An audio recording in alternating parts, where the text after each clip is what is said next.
మన జీవితంలో మనకు కావాల్సిన వాళ్ళు మన అనుకున్న వాళ్ళు దూరమైనప్పుడు ఒక్కసారిగా బ్లాంక్ అయిపోతాం. అదేంటి నిన్నటి వరకు నాతో ఉన్న వ్యక్తి సడన్ గా ఈ రోజు లేరంటే వాళ్ళు ఎక్కడికి వెళ్ళినట్టు ఏమైపోయినట్టు అనే ఒక కన్ఫ్యూషన్ స్టేట్ మొదలవుతుంది. అందుకే మనిషి చావు అనేది మోడర్న్ సైన్స్ కూడా ఇప్పటికీ ఎక్స్ప్లెయిన్ చేయలేని ఒక మిస్టరీగా మిగిలిపోయింది. అయితే ఈ రోజు ఈ వీడియోలో అసలు మనిషి ఊపిరి తీసుకోవడం ఆపేసిన క్షణం నుండి తిరిగి మళ్ళీ ఈ భూమి మీద పునర్జన్మ తీసుకునేంత వరకు తన కళ్ళతో ఏం చూస్తాడు అన్న విషయాన్ని మీ కళ్ళకు కట్టినట్టు చూపించబోతున్నాను. సో నెక్స్ట్ 10 నిమిషాలు ఎక్కడా స్కిప్ చేయకుండా ప్రశాంతంగా ఈ వీడియోని చివరి వరకు చూడండి. నేను మిమ్మల్ని ఒక మరణించిన వ్యక్తి ప్రపంచంలోకి తీసుకెళ్లబోతున్నాను. So this is Durga Prasad. Welcome to a touch of mystery Telugu. ఒక మనిషి తన చివరి శ్వాస తీసుకున్న తర్వాత తన ఒంట్లో నుండి అయోమయ స్థితిలో ఉన్న ఆత్మ నిదానంగా లేచి కూర్చుంటుంది.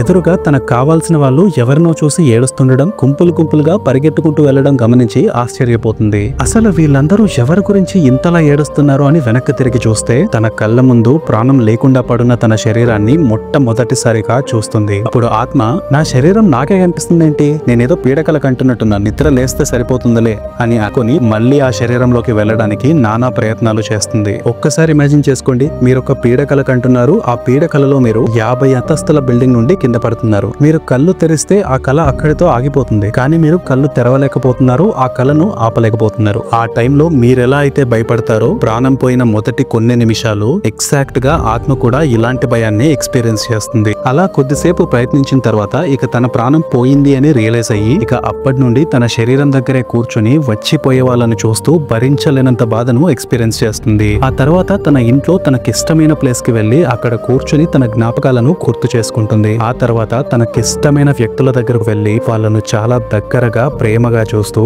వాళ్ళను విడిచి ఎలా వెళ్లిపోవాలో అర్థం కాక సతమతమవుతుంది. అలా మొదటి 2-3 రోజులు అక్కడ ఇక్కడ తిరుగుతూ తన అంత్యక్రియలను దగ్గరే ఉండి చూస్తూ తను ఎంతో ప్రేమగా గర్వంగా చూసుకున్న తన శరీరాన్ని చివరిసారిగా చూసుకుంటుంది. ఇక అంత్యక్రియలు ముగిసిన తర్వాత 4వ రోజు ఆ ఆత్మ ముందు యమదూతలు ప్రత్యక్షమవుతారు. వాళ్ళు ఎర్రటి కళ్ళతో అతి భయంకరమైన నల్లటి శరీరంతో ఆ ఆత్మను ఒక గాలం లాంటిది వేసి బలవంతంగా ఈడ్చుకుంటూ యమలోకానికి తీసుకెళ్లడానికి ప్రయత్నిస్తారు. ఆ ఆత్మ భయంతో ఏడుస్తూ అక్కడే ఉండడానికి విశ్వ ప్రయత్నాలు చేసిన జాలి దయ అంటే ఏంటో కూడా తెలియని యమభటులు ఎటువంటి కనికరం లేకుండా యమలోక ప్రయాణం మొదలు పెట్టేస్తారు. అయితే మంచి కర్మలను చేసిన ఆత్మలతో మాత్రం యమభటులు కఠినంగా ప్రవర్తించరు అండ్ వాళ్ళను తీసుకెళ్లే దారి కూడా అంత కష్టంగా ఉండదు. కానీ పాపాలు ఎక్కువగా చేసిన ఆత్మలకు మాత్రం 4వ రోజు నుండి 10వ రోజు వరకు రోజుకు 27 యోజనాలు అతి భయంకరమైన దారిలో నడవాల్సి ఉంటుంది. ఆ దారిలో ముళ్ళు, జారుతున్న ఇసుక, పదునైన గులకరాళ్ళు, నాచుపట్టిన నేల, ఇనప సూతులు, నిప్పులు పరిచిన నేల వంటి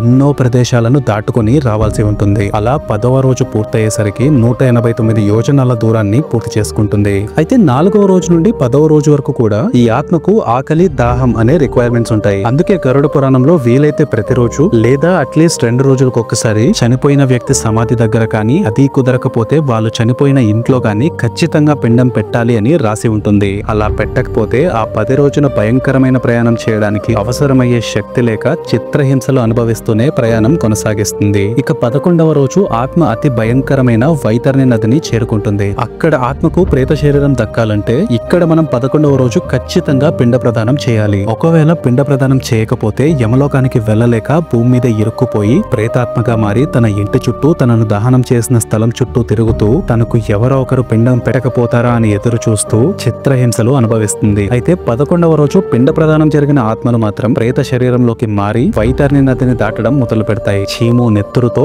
ఎముకలు, మాంసముతో అతి భయంకరంగా ఉండే ఈ నదిని దాటడం మంచి కర్మ చేసిన ఆత్మలకు సులువుగానే ఉంటుంది. కానీ చెడు కర్మలు చేసిన ఆత్మలకు మాత్రం అత్యంత భయంకరంగా ఉంటుంది. నిజ జీవితంలో ఎక్కువ పాపాలు చేసిన ఆత్మలు ఈ నదిని దాటలేక యమలోకానికి వెళ్ళలేక ఇక్కడే చిత్రహింసలు పడుతూ ఉండిపోతాయి. ఇక వైతరణి నదిని దాటిన అదే 11వ రోజు ఆ ఆత్మను యమధర్మరాజు సభలో ప్రవేశపెడతారు. అప్పుడే చిత్రగుప్తుడు జననానికి మరణానికి మధ్య ఆ ఆత్మ చేసిన పాప పుణ్యాలను యమధర్మరాజుకు వివరిస్తాడు. దాన్ని బట్టే యమధర్మరాజు ఆ ఆత్మ నరకానికి వెళ్లాలా, స్వర్గానికి వెళ్లాలా అని నిర్ణయిస్తాడు. ఒకవేళ స్వర్గానికి పంపాలి అని నిర్ణయిస్తే ఆ ఆత్మను తీసుకెళ్లడానికి స్వయంగా దేవదూతలే ఆకాశ రథంలో వచ్చి స్వర్గానికి ఘన స్వాగతం పలుకుతూ వాళ్ళు భూమి మీద చేసిన మంచి పనులకు అక్కడ సుఖపడే అవకాశాన్ని కల్పిస్తారు. కానీ నరకానికి పంపాలి అని నిర్ణయిస్తే మాత్రం వాళ్ళను ప్రేత శరీరం నుండి యాతన శరీరంలోకి పంపిస్తారు. ఈ యాతన శరీరానికి స్పర్శ, నొప్పి అనే సెన్సెస్ ఉండడం వల్ల దీన్ని అగ్నిలోకి వేస్తే నొప్పి తెలుస్తుంది, కానీ భస్మం మాత్రం అవ్వదు. అలా యాతన శరీరంలో నరకంలోని రకరకాల శిక్షలను అనుభవిస్తూ